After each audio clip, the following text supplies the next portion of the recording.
Hi friends, स्वागत है आप सभी का मेरे यूट्यूब चैनल नर्सिंग इम्पल्स में।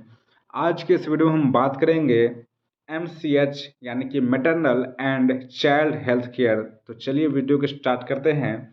और इसमें सबसे पहले हम ये जानेंगे कि maternal and child health care का डेफिनेशन क्या होता है। तो maternal and child health care refers to the package of health care services, यानी कि जो मैटरनल और चाइल्ड हेल्थ केयर है, सिंपली कह सकते हैं कि ये हेल्थ केयर सर्विसेज का एक पैकेज है which are developed to meet the preventive, promotive, curative and rehabilitative cares of womens, यानी कि वुमेन्स को जो वुमेन्स का जो नीड है प्रिवेंटिव, प्रमोटिव, क्यूरेटिव और रिहेबिलिटेटिव केयर का, उस नीड को पूरा किया जा सके before, during and after birth, यानी कि प्रेगनेंसी के टाइम पे और बर्थ के टाइम पे और बर्थ के बाद। और MCH में जो है इन्फेंट और प्री स्कूल चाइल्ड को भी इसमें केयर दिया जाता है, यानी कि इन्फेंट और 5 साल तक के प्री स्कूल चाइल्ड को भी इसमें केयर दिया जाता है। तो ये था MCH का डेफिनेशन। अब हम बात कर लेते हैं ऑब्जेक्टिव्स ऑफ MCH, यानी कि MCH का ऑब्जेक्टिव्स क्या होता है। तो पहला है to reduce maternal mortality and morbidity rate, यानी कि मैटरनल मोर्टेलिटी और मॉर्बिडिटी रेट को कम करना। दूसरा ऑब्जेक्टिव है to reduce prenatal and neonatal mortality and morbidity rate, जो प्रीनेटल और न्यूनेटल का मोर्टेलिटी और मॉर्बिडिटी रेट है उसको रिड्यूस करना। अगला ऑब्जेक्टिव्स है to regulate fertility so as to have wanted and healthy childrens, यानी कि फर्टिलिटी को रेगुलेट करना जिससे कि वांटेड और हेल्दी चिल्ड्रंस हो।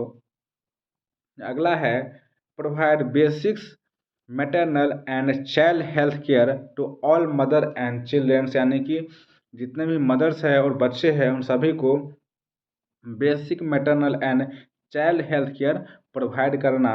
अगला ऑब्जेक्टिव्स है promote and protect health of mother, mothers के हेल्थ को प्रमोट करना और उसको प्रोटेक्ट करना। अगला ऑब्जेक्टिव है promote physical growth of childrens, childrens के फिजिकल ग्रोथ को प्रमोट करना। अब हम बात कर लेते हैं कंपोनेंट्स ऑफ MCH, यानी कि maternal and child health care का कौन कौन सा कंपोनेंट है। तो इसका पहला कंपोनेंट है मैटरनल हेल्थ, दूसरा है चाइल्ड हेल्थ और तीसरा है फैमिली हेल्थ। ये तीनों इसका MCH का कंपोनेंट्स है। अब हम तीनों कंपोनेंट्स को एक एक करके डिटेल में डिस्कस करेंगे।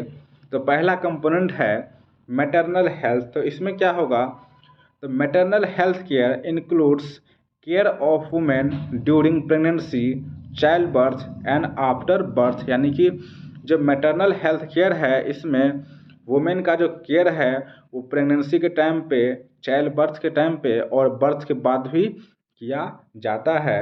और मैटरनल हेल्थ में it also include treatment of childless couple, यानी कि जो मैटरनल हेल्थ है इसमें चाइल्डलेस कपल का ट्रीटमेंट भी किया जाता है। अब हम बात कर लेते हैं मैटरनल रिस्क फैक्टर, यानी कि ऐसा कौन कौन सा रिस्क फैक्टर है जिससे मदर को कॉम्प्लिकेशंस हो सकता है, यानी कि मैटरनल रिस्क फैक्टर कौन कौन सा है। तो पहला रिस्क फैक्टर है young primi that is below 19 year, यानी कि 19 साल से पहले ही अगर कोई वुमेन्स जो है वो प्रेगनेंसी कंसीव कर लेती है तो उसको कॉम्प्लिकेशंस हो सकता है। दूसरा रिस्क फैक्टर है elderly primi that is 30 year and above, यानी कि अगर कोई वुमेन्स जो है वो 30 साल या फिर 30 साल के बाद गर्भ धारण करती है, यानी कि लेट एज में वो गर्भ धारण करती है तो उसको भी कॉम्प्लिकेशंस हो सकता है। अगला रिस्क फैक्टर है हैविंग टू मैनी बेबीज, यानी कि अगर जो है कोई लेडी है वो बहुत ज़्यादा बच्चा पैदा करती है तो उसको भी कॉम्प्लिकेशंस हो सकता है, वो एक रिस्क फैक्टर है। अगला है हैविंग टू क्लोज प्रेगनेंसी, यानी कि दो प्रेगनेंसी के बीच जो गैपिंग है वो बहुत कम है, 3 साल से कम है। जनरली दो प्रेगनेंसी के बीच यानी कि दो बच्चों के बीच जो गैपिंग है वो कम से कम 3 साल का होना चाहिए। अगर गैपिंग जो है वो 3 साल से कम का होता है तो कॉम्प्लिकेशंस हो सकता है। अब है अदर कंडीशंस ऑफ मदर, यानी कि इसमें क्या सब होगा और कौन कौन सा रिस्क फैक्टर हो सकता है। तो mother with short height that is less than 145 centimetre, यानी कि ऐसी मदर जिसका हाइट कम है जैसे कि 145 सेंटीमीटर से कम है तो उसको कॉम्प्लिकेशंस हो सकता है। अगला है mother having less than 40 KG of weight, यानी कि मदर जिसका वेट 40 केजी से कम है।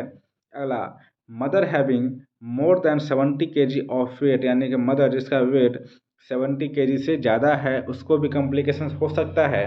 और अगला है mother having mall nutrition and anaemia, यानी कि ऐसी मदर जिसको माल न्यूट्रिशन और एनीमिया है उसको भी कॉम्प्लिकेशंस हो सकता है, यानी कि माल न्यूट्रिशन और एनीमिया भी क्या है, एक रिस्क फैक्टर है।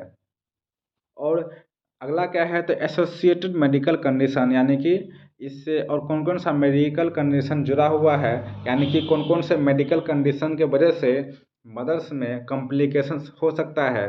तो इसमें है हार्ट डिजीज, अगर किसी को दिल की बीमारी है, हाई ब्लड प्रेशर यानी किसी को बीपी का प्रॉब्लम है।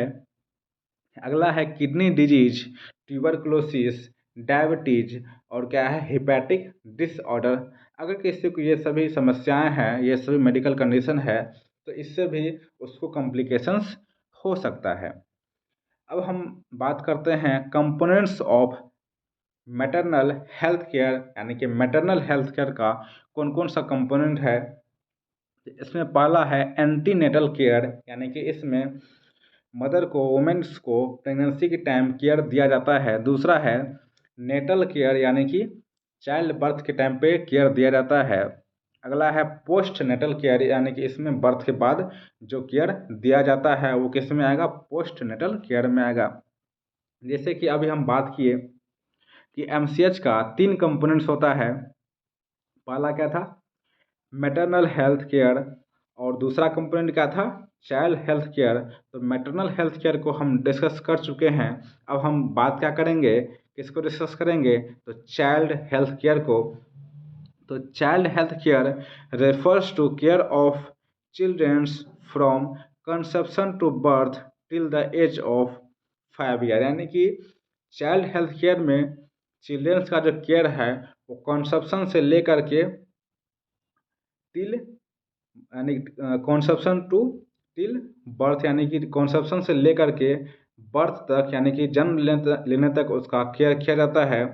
Till the age of 5 year, यानी कि जब वो प्रेगनेंसी कंसीव होता है, जब गर्भधारण होता है उस टाइम से लेकर के उस बच्चे का, जब वो बच्चा जन्म लेकर के 5 साल तक का हो जाता है तो 5 साल तक की एज तक उसका केयर इसमें किया जाता है।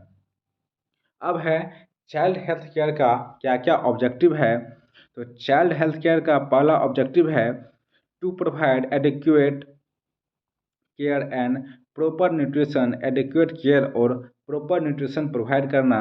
दूसरा है to immunize child and protect from disease, जो चाइल्ड है उसका इम्यूनाइजेशन करवाना और उसको बीमारी से बचाना। अगला ऑब्जेक्टिव है to monitor growth and development, growth और डेवलपमेंट को मॉनिटर करना। अगला है to identify elements and treatment without delay, यानी कि जो है जो भी एलिमेंट है, जो भी बीमारी का जो भी डिजीज कंडीशन है उसको ट्रीट करना, उसको आइडेंटिफाई करना और बिना देरी किए हुए उसका ट्रीटमेंट करना। अब है the package of services for mother, यानी कि एमसीएच में मदर्स के लिए कौन कौन से सर्विसेज का पैकेज है, यानी कि जो एमसीएच में मदर के लिए पैकेज है उसमें कौन कौन सा सर्विसेज आता है। तो पहला है टीटी इम्यूनाइजेशन, दूसरा है prevention and treatment of anaemia, anaemia का प्रिवेंशन और उसका ट्रीटमेंट। अगला है antenatal care and early identifications of maternal complications, यानी कि जो एंटी नेटल केयर है वो प्रोवाइड करना, और मैटरनल में यानी कि मदर को अगर कोई कॉम्प्लिकेशंस है तो उसको आइडेंटिफाई करना। अगला जो सर्विसेज है इस पैकेज के अंदर वो है डिलीवरी बाय ट्रेंड पर्सनल, यानी कि एक ट्रेंड पर्सनल के द्वारा उसका डिलीवरी करवाना। फिर है प्रमोशन ऑफ इंस्टीट्यूशनल डिलीवरी, यानी कि जो इंस्टीट्यूशनल डिलीवरी है उसको प्रमोट करना, यानी कि जो उसका डिलीवरी है वो किसी हेल्थ केयर सेंटर पे होना चाहिए। अगला है मैनेजमेंट ऑफ ऑब्स्टेट्रिक्स इमरजेंसी, यानी कि अगर जो है प्रेगनेंसी के टाइम पे या फिर चाइल्ड बर्थ के टाइम पे कोई इमरजेंसी आती है तो उसका मैनेजमेंट करना। अगला है बर्थ स्पेसिंग, यानी कि दो बच्चों के बीच गैप लाना। ठीक है। अब है the package of services for the childrens, यानी कि चिल्ड्रेन एमसीएच के अंदर चिल्ड्रेंस के लिए जो पैकेज है उसके अंदर कौन कौन सा सर्विसेज आता है। तो पहला है एसेंशियल न्यू बॉर्न केयर, यानी कि जो भी न्यू बॉर्न केयर एसेंशियल है वो उसको प्रोवाइड करना। अगला है exclusive breast feeding and weaning, यानी कि प्रॉपर तरीके से उसका ब्रेस्ट फीडिंग करवाना और वीनिंग करवाना। अगला है इम्यूनाइजेशन, और अगला जो सर्विसेज है वो है appropriate management of diarrhoea, diarrhoea का अप्रोप्रिएट मैनेजमेंट। अगला है appropriate management of acute respiratory infection.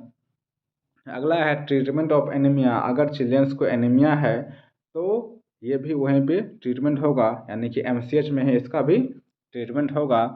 तो ये थी पूरी जानकारी। अगर आपको हमारी वीडियो पसंद आई होगी तो चैनल को लाइक और सब्सक्राइब करना ना भूलें। तब तक के लिए धन्यवाद।